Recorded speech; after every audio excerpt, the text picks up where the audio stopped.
Later today, Mr. President, the debate will center on the fundamental question of whether members of Congress should be responsible for upholding the same laws as the American people.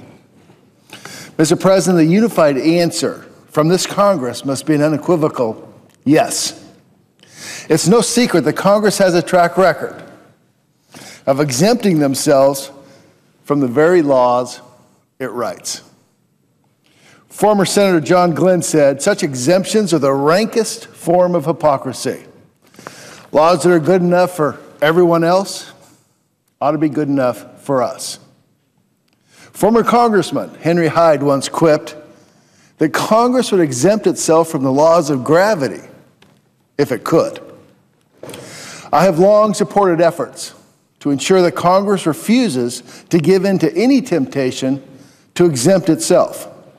When I was serving in the U.S. House of Representatives, I was proud to be a leader in the effort to require members of Congress and their staffs be subject to the same requirements that the Obama health care bill put on all citizens.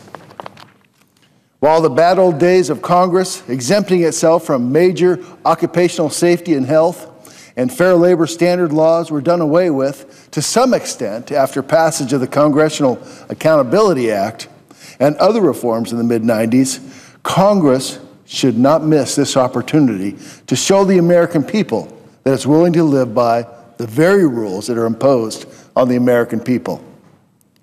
The people of this nation are tired of business as usual here in Washington. They are tired of the congressional exemptions or carve-outs that create a chasm between the working class and the political class. My home state of Nevada is currently enduring the highest unemployment rate in the country. In fact, Nevada has led the nation in unemployment for more than 2 years. And as I travel the state, I hear from individuals who are frustrated because of public servants who are supposed to be representing them don't feel their pain. While our economy limps on, the nation's capital remains untouched by the difficulties Nevadans experience every day.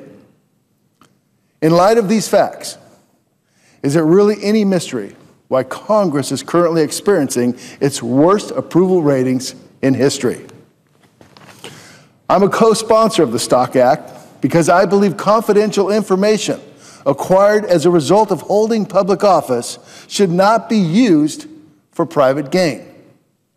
The Stock Act would prohibit members or employees of Congress and the executive branch employees from profiting from non-public information obtained because of their status and requires greater oversight of the growing political intelligence industry.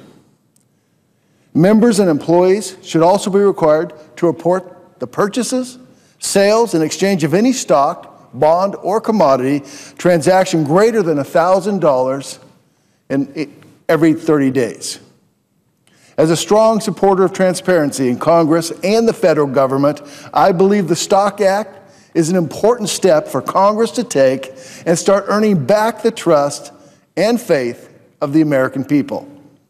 Restoring that confidence will surely be a long journey because public servants have in too many cases not taken their job seriously.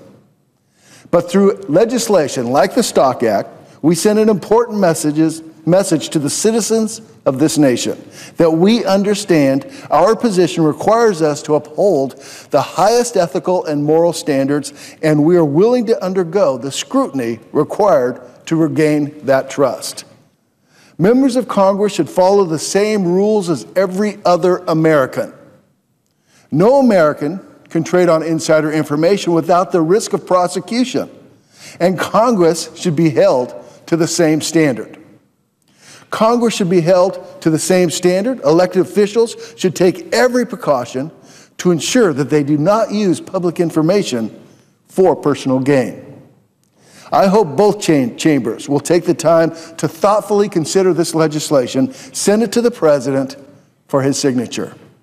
My hope is that the American people will view passage of this legislation as an earnest bipartisan effort to change the way Washington does business. Mr. President, I appreciate the opportunity to discuss this important bill, and I yield the floor. Suggests the absence of a quorum. Clerk will call the roll. Mr. Akaka.